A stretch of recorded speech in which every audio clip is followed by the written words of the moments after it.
صباح الخير عليكم، مساء الخير عليكم، فين ما تكونوا وقت ما تكونوا. النهارده معانا في قناتنا افلام عبقريه بس منسيه. فيلم دنيا، وهو انتاج سنه 46.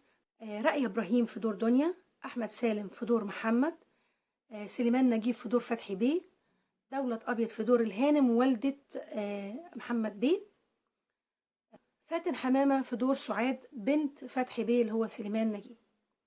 هنلاقي هنا ان سليمان نجيب قايم بدور محامي، احمد سالم قايم بدور اعيان من اعيان مصر طبعا، والهانم والدته اللي هي دولة ابيض هنلاقيها اغلب الوقت قايمه بدور ام المحسنين، يعني على الفلاحين لانها ما بتطلعش من العزبه، يعني على اساس انها ست كبيره. وهنكتشف كمان يا جماعه لما ندور على الفيلم ده كويس ان هو كان في سنتها سنه 1946 بيشارك في مهرجان كان في فرنسا، وكان بينافس بقوه. فده معناه ان الافلام المصريه يا جماعه اللي انا زي ما قلت لكم افلام عبقريه بس منسيه، ليها وزنها من الثلاثينات والاربعينات وحتى الوقت ده. بيبتدي الفيلم مره واحده كده ان دنيا بتخرج من السجن وبتستقبلها عربيه، بيقول لها دنيا هانم اتفضلي معايا فتحي بيه مستنيكي.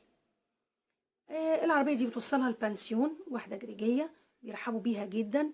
بتدخل بتقعد تبص في المرايه مش مصدقه ملامح وشها اللي اتغيرت. احنا هنكتشف بعد كده ان هي دخلت السجن لانها اتهمت بقتل ابنها اول ما اتولد، وهي ما عملتش كده، هو مات لوحده، بس هي اعترفت على نفسها ان ده حصل انتقاما من نفسها لان هي جابته بطريقه غير مشروعه. فحبت تنتقم من نفسها ان هي فرطت في نفسها، واللي حبها واللي حبته تخلى عنها وما يعرفش عنها حاجه. المهم نرجع للبانسيون. هي في البانسيون فتحي بيه بيجي لها وبيطلب قهوه وبيقعدوا يتكلموا. الكلام بياخد بعضه، طبعا الخدامين بره بيتصنطوا، بيكتشفوا ان هي بتقول انا خارجه من السجن، فبيجروا يقولوا لصاحبه البانسيون، طبعا هي خايفه على سمعه مكانها، فبتقول له لو سمحت يا فتحي بيه انا بحترمك جدا بس انا مش هقدر اخلي المدام دي عندي. فبيضطر فتحي بيه وقتها يروح واخدها معاه البيت، بيدخلها البيت وبيعرفها على بنته سعاد اللي هي طبعا فاتن حمامه. فاتن حمامه وقتها تقريبا كان عندها يعني ما تتعداش ال 16 سنه، يعني شكلها كان صغير جدا. وبيعرفها وبيقول لها كانت مسافره ورجعت وهتعيش معانا الفتره دي، وبيبتدي يجيب لها لبس كتير وبيخلي العربيه تحت امرها، وبتتغير حياتها وبتفوق لنفسها، وبتبتدي بعد كده تخرج تشوف مصر اللي فاتتها في الكام سنه اللي هي كانت مسجونه فيهم. وما فيش في دماغها غير خطة واحدة، هي ازاي تنتقم من محمد اللي سابها وتخلى عنها.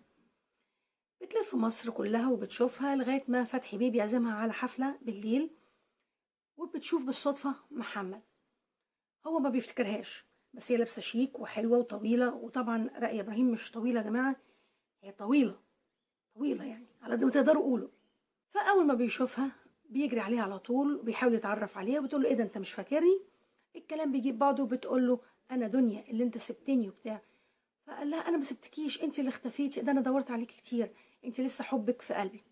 المهم بيقول لها انا مش هسيبك من هنا ورايح، انت هتيجي تعيشي معايا ومع اهلي في العزبه وهنعلن جوازنا على طول. راحت هي اعتذرت لفتحي بيه وقالت له انا هروح اعيش معاه. في الوقت ده فتحي بيه حاول يلمح لها ان هو عايز يقرب منها وعايز يرتبط بيها لانه يعرفها من زمان، لان ابوها كان راجل معرفه وكانت هي شغاله عنده سكرتيره في المكتب قبل اللي حصل ده ما يحصل. فهي بترفض وبتحترم جدا، تقول له انا ما استهلكش. راحت هي لمت حاجتها كلها وراحت عند محمد في العزبة، عرفها على أخته وجوز أخته وعرفها على مامته، وعاشت معاهم بقمة السعادة. اكتشفت إن هما ناس حنونين جدا عاطفين جدا أخلاق رقي. فابتدت تتراجع عن فكرة الانتقام، وابتدى قلبها يهدى وترجع تحب تاني محمد اللي بيعبر لها في كل لحظة عن حبه.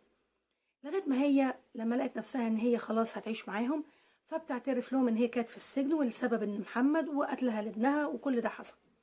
فالام ما بترحمهاش، تقول لها مالكيش مكان عندي في البيت. والاخت جوزها بيهددها بيقول لها هنفصل عنك لو دي اتجوزت اخوكي. طبعا عشان في الوقت ده البشوات وكده الشرف والعيله والسلاله وهكذا. فهي بتزعل قوي، فمحمد بيقف لامه وبيقول لها انا مش هسيبها. قالت له هحرمك من ميراث، الكلمه المعتاده بتاعت الافلام زمان. فقال لها احرميني، انا مهندس واقدر اشتغل في كل حته، هاخدها ونسافر ومش هتشوفيني، لكن مش هسيبها، هعوضها عن اللي انا كنت السبب فيه. وفعلا بيرجع لها وبيقول لها احنا هنكتب كتابنا الليله دي. لكن هي بتلاقي ان الدنيا كلها هتخرب بسبب الموضوع ده. فبتكتب جواب لفتحي بيه ولمحمد، بتقول لهم انا عارفه ان المجتمع عمره ما كان هيرحمني ولا الناس كانت هتسامحني، عشان كده انا هختفي تماما وههرب ومحدش يدور عليا، لان مش هتلاقوني وانسوني ومحدش يفتكرني. وفعلا الفيلم بيخلص على طريق طويل اللي هو الطريق الزراعي بين الاشجار والترعه، وهي بتجري فيه وبتختفي والكاميرا متعلقه عليها وهي تقريبا اختفت. فدي النهايه الوحيده يمكن اللي في الافلام القديمه الواحد اكتشف ان هي مش سعيده ومختلفه. يمكن هو ده السبب، اهم سبب خلى الفيلم ده يشارك في مهرجان كان لانه كان مختلف. لكن طبعا مجموعه الممثلين وطريقه التمثيل كانت راقيه وحلوه، وانصحكم فعلا ان انتوا تشوفوا الفيلم ده وتكتبوا لي رايكم في الكومنتات، وهستناكم واستنوني المره الجايه مع فيلم احلى من اللي قبله كمان. افلام عبقريه بس منسيه. باي.